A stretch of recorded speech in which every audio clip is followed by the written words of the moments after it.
Selamat pagi, terima kasih sudah bergabung untuk pembelajaran kepemimpinan dan keterampilan kerja.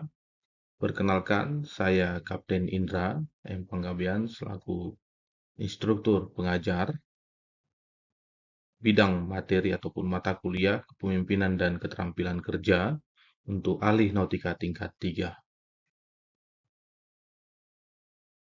Berbicara tentang kepemimpinan.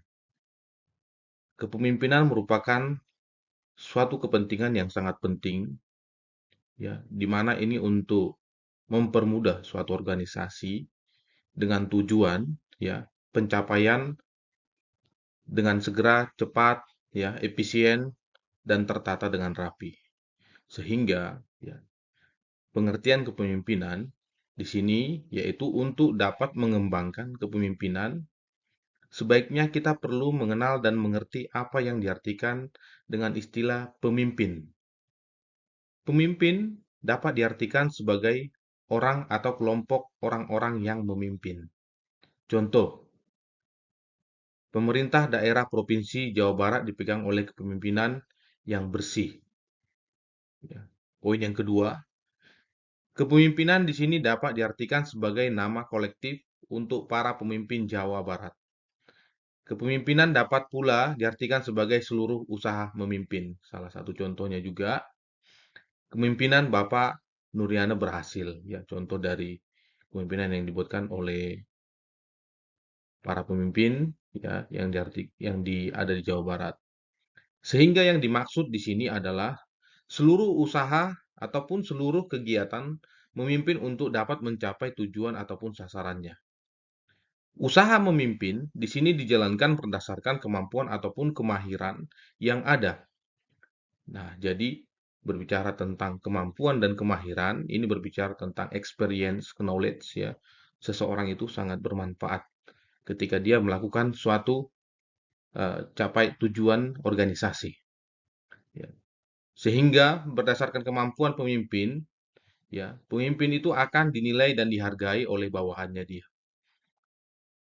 Karenanya pemimpin mempunyai wibawa di kalangan kelompoknya, ya. Dia akan tampil beda dengan yang lainnya.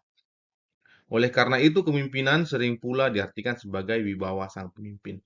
Nah, dalam arti kepemimpinan di sini, ya, bahwa pemimpin itu bisa dikatakan berhasil ketika organisasi yang dipimpin oleh dia itu mengalami suatu perubahan yang dimana tujuan perubahannya itu adalah menguntungkan dan juga mencapai tujuan yang diharapkan oleh anggota-anggotanya.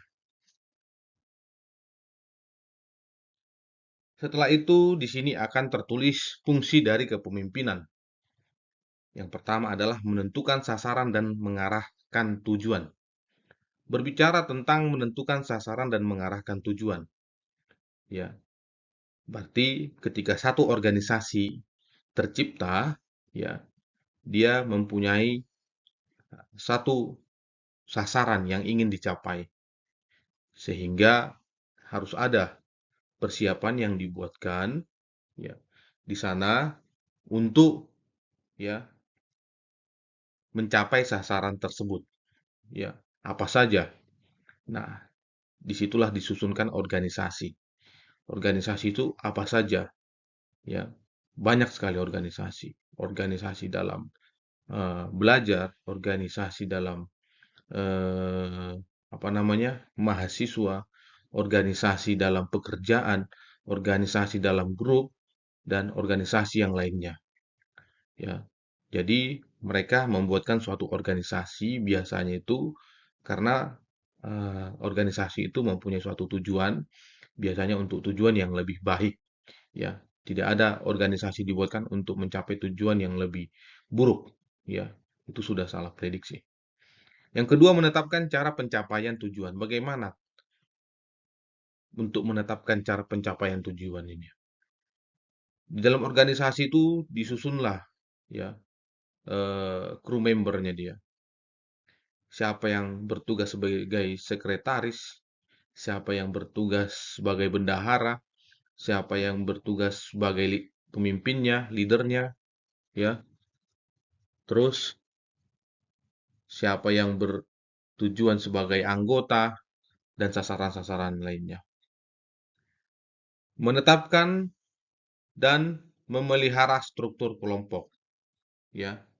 Berbicara tentang menetapkan dan memelihara struktur kelompok ini, ya, harus ada perawatan maintenance, ya. Terus anggota-anggota tersebut harus mengikuti regulasi ataupun administrasi yang ada. Memudahkan aksi dan interaksi kelompok, ya. Apa saja, ya, unek-unek yang ada di dalam itu harus dibuatkan berdasarkan komunikasi, makanya ada rapat anggota. Memelihara keterpaduan kelompok dan kepuasan anggota. Ya, kalau sudah terlaksana daripada eh, organisasi tersebut, ya, jadi harus saling merangkul satu dengan yang lainnya itu, supaya nanti ya anggota-anggotanya itu juga mempunyai keterikatan, ya, keterikatan dalam arti supporting, ya, dan juga bisa mencapai tujuan tadi, ya, tujuan dalam organisasi tersebut. Memudahkan pelaksanaan tugas kelompok, ya. Jadi jangan dibikin sulit. Kalau dia sudah memang tidak bisa eh, apa namanya ahli dalam suatu perhitungan, jangan dibuat sebagai bendahara. Ya, demikian salah satu contohnya. Kalau dia memang belum siap untuk sebagai leader ataupun pemimpin, jangan dibuatkan sebagai pemimpin. Ya, harus belajar, ya, melihat keadaan, ya. Makanya tadi menambah pengetahuan dan experience. Tugas menanggapi situasi, jangan terlalu terburu-buru, ya, harus bisa melihat kondisi dan harus juga bisa menempatkan sikap yang baik, ya, terhadap situasi yang baik, buruk, ya, yang secara tiba-tiba datang. Tugas menilai situasi, ya. Jadi harus paham dulu keadaan situasi yang ada di situ itu bagaimana. Kegunaannya yaitu untuk membuatkan kerangka suatu pemikiran nanti di sana yang untuk mencapai tujuannya apa, ya, yang harus diambil dalam suatu keputusan dalam situasi tersebut. Tugas menentukan sikap ataupun tindakan terhadap situasi, termasuk tugas mengambil keputusan itu harus segera, cepat, tepat sasaran, ya, dan lain-lain. Nah, di sini dituliskan, ya, bahwa jenis pemimpin itu ada banyak. Yang pertama adalah pemimpin formal.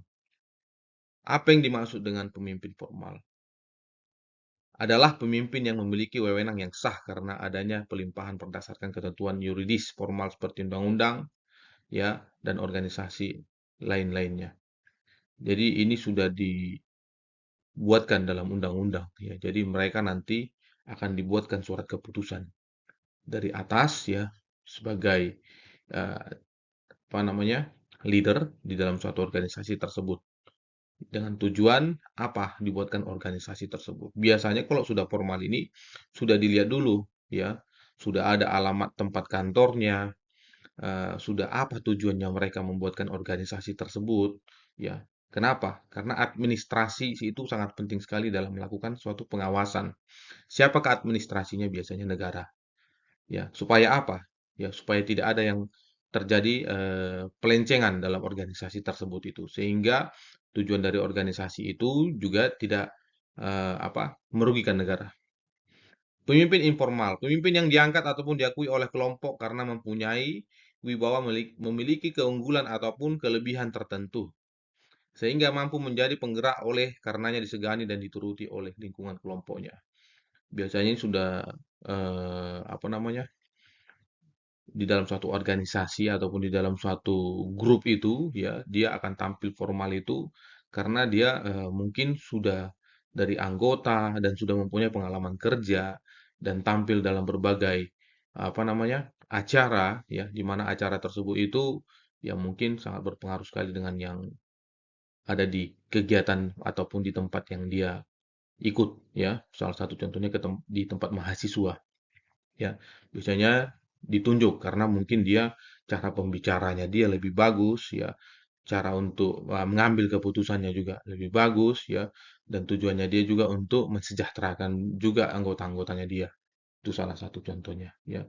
Sehingga daripada itu, ya,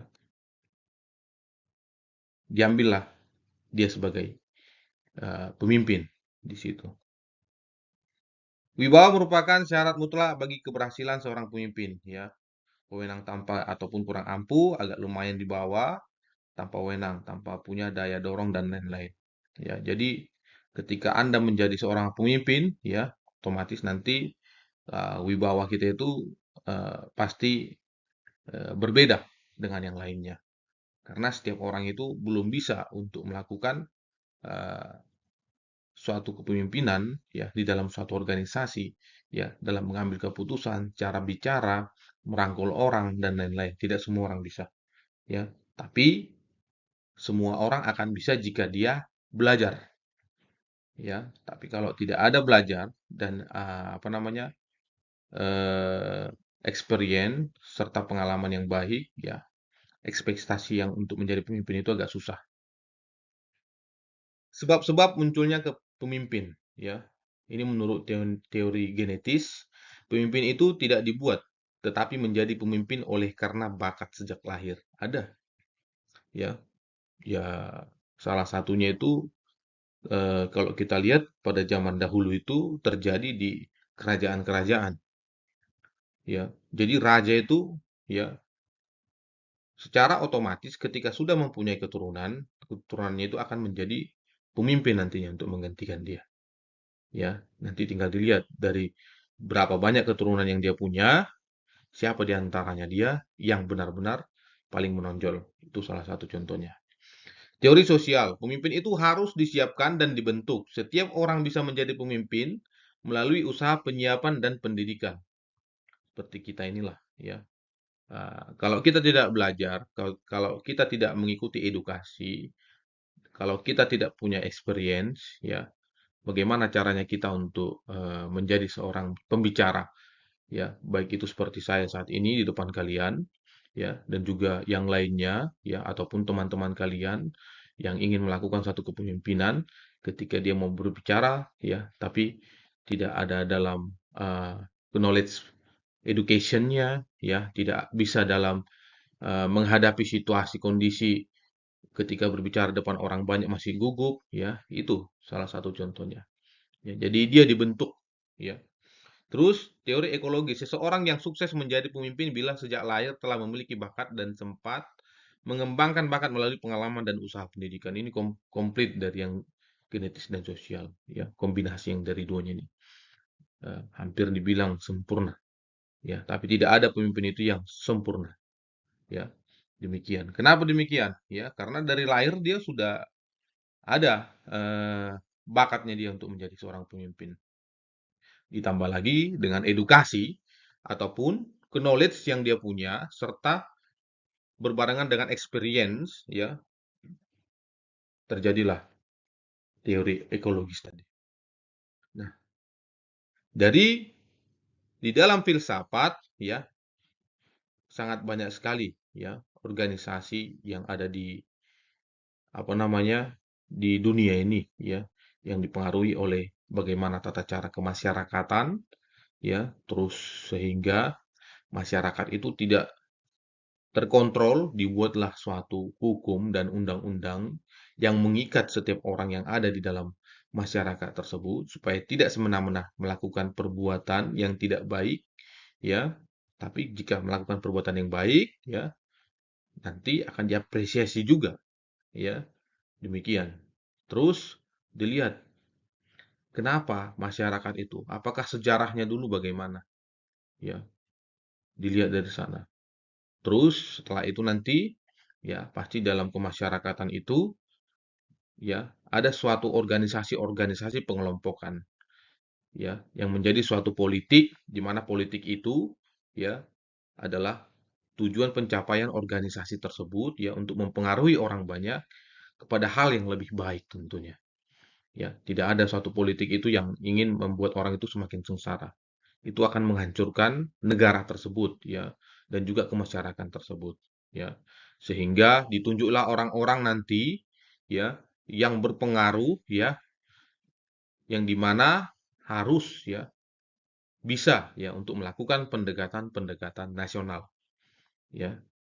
Bagaimana tata caranya human relationnya dia terhadap kalangan-kalangan dari atas sampai bawah ya, itu yang sangat berpengaruh nantinya.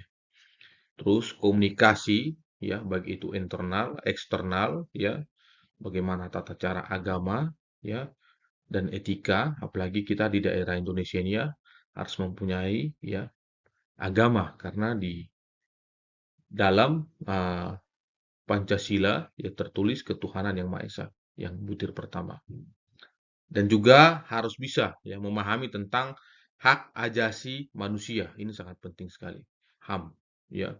Berbicara tentang HAM itu kita harus memanusiakan manusia ya. Sampai saat ini juga masih banyak pelanggaran HAM yang terjadi di dunia karena peperangan. Ya, itu biasanya karena itu tadi tujuan organisasi dalam suatu daerah ataupun negara ataupun dalam kalangan besar tersebut ya belum tercapai karena tidak ada progres communication yang bagus ya sehingga logika pun tidak dipakai lagi ya dan dia sehingga sampai menewaskan orang-orang tadi ya. Hak ajasi manusia ini sangat penting ya untuk memanusiakan manusia apa saja HAM itu ya. Dari salah satunya adalah kebebasan. Terus eh, masyarakat yang ada di sana itu ya sejahtera ya, pendidikan, kesehatan dan masih banyak lagi. Nah, sehingga dibuatlah suatu administrasi ataupun manajemen yang dimana ini sangat berpengaruh sekali ya untuk mendata dari keseluruhan ya masyarakat tersebut. Tujuan kepemimpinan ataupun mahasiswa ya. Yang pertama mempercepat proses pendewasaan supaya mampu mandiri dan bertanggung jawab. Dalam proses mempercepat proses pendewasaan ya supaya dapat bertanggung jawab ya setiap orang yang ada di dunia ini ya mempunyai level masing-masing. Jadi tidak boleh dibilang secara bersama-samaan rise up ataupun berkembang ya. Bangkit dari keterpurukan pun susah juga. Ya, dilihat dari masih banyak ada yang karena tertekan dalam psikologi ya, ada yang tertekan dalam gaya hidup dan lain-lain modernisasi ya.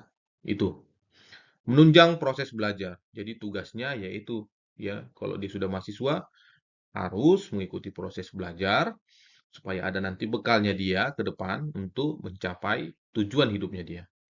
Arena untuk latihan-latihan mental misalnya berani mengemukakan pendapat sendiri, bersikap objektif dan kritis, demokratis ya, dan dapat mengembangkan nalar. Nah, berbicara tentang objektif, kritis, demokratis dan dapat mengembangkan nalar, kita di Indonesia ini sudah demokratis ya, jadi bebas ya, sopan, santun dan apa yang pengen diinginkan ya dari mahasiswa tersebut. Tipe kepemimpinan mahasiswa menurut sifatnya ini ada yang otoriter, demokratis, dan laissez-faire ya. Dan menurut status kedudukannya ini ada yang solider, resmi, dan konsultan. Jadi masih fleksibel semuanya. Terus menurut bidang interestnya ini ya murni ilmiah, terus ada yang sosial politik dan rekreatif. Nah, demokratis dan laissez-faire ini ya dia ada yang masih terus ada yang otoriter ya, pengen suaranya didengar ya, demokratis bisa mendengar orang lain, laissez-faire ini juga sanggup ya untuk menerima ya.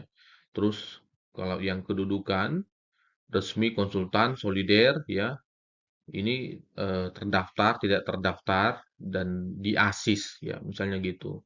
Mahasiswa contohnya dibuatkan oleh apa namanya? Sekolahnya dia ataupun universitinya dia, suatu organisasi yaitu mempunyai konsultan kan gitu. Resmi secara Indonesia ya dibuatkan ya apresiasi ya ataupun dibuatkan grup anggota mahasiswa kan gitu. Menurut bidang interestnya murni ilmiah, sosial politik dan rekreatif ya cara berpikir maksudnya ini. Ya, dari ilmiah dia itu dari lahir, Sosial politik itu bagaimana dia dengan masyarakat lain, rekreatif itu juga bagaimana cara mengekspresikannya dia. Berbicara tentang kepemimpinan politik, kepemimpinan mempunyai arti yang berbeda-beda, tergantung pada sudut pandang ataupun perspektif-perspektif dari para peneliti yang bersangkutan. Misalnya dari perspektif individual dan aspek dari fenomena yang paling menarik perhatian mereka. Terus Stockdale menyimpulkan bahwa terdapat hampir sama banyak definisi tentang kepemimpinan dengan jumlah orang yang telah mencoba ya mendefinisikan ya pada tahun 1974 ya. Nah, lebih lanjut, Stockdale juga menyatakan bahwa kepemimpinan itu sebagai konsep manajemen yang dapat dirumuskan dalam berbagai macam definisi. Ini tergantung dari mana titik tolak pemikirannya dia. Pendapat beberapa ahli seperti Paul Hersh itu dan Kenneth Hebranka itu mengungkapkan beberapa tentang definisi kepemimpinan itu antara lain adalah kepemimpinan merupakan adalah suatu kegiatan dalam mempengaruhi orang lain untuk bekerja keras dengan penuh kemauan untuk tujuan kelompoknya dia. Ini menurut George Guattari. Pemimpinan adalah kegiatan mempengaruhi orang lain agar ikut serta dalam mencapai tujuan umum. Sama halnya ini seperti kayak marketing ya.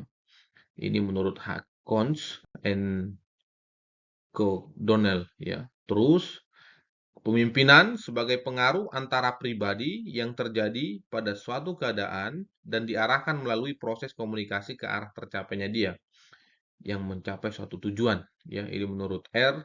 Tannenbaum, Irving R.F. Marsick, dan Hershey 1977.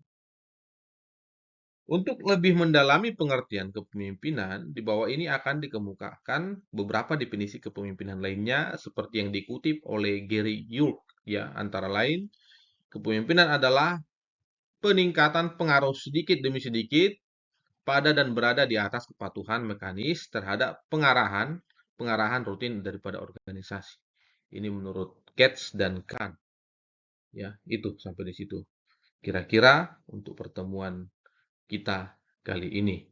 Semoga bermanfaat ya dan dapat diaplikasikan dalam kehidupan sehari-hari untuk mencapai ya tujuan dalam suatu kepemimpinan ya. Saya harap ya eh, peserta ya bisa mengikuti pembelajaran dengan baik ya, mendapat ilmu yang diberikan oleh instruktur pengajar ya sebagai edukasi di mana ini adalah sangat penting sekali ya untuk menaikkan level kehidupan kita nantinya ya. Karena tujuan kita salah satu ketika mengikuti edukasi ya itu kita bisa ya mampu ya untuk menaikkan level ya yang dari sekarang untuk mencapai tujuan kemana tujuan Anda. Sekian saya ucapkan, terima kasih. Mohon maaf jika ada tutur kata penyampaian yang kurang baik. Akhir kata saya ucapkan, terima kasih. Saya izin keluar.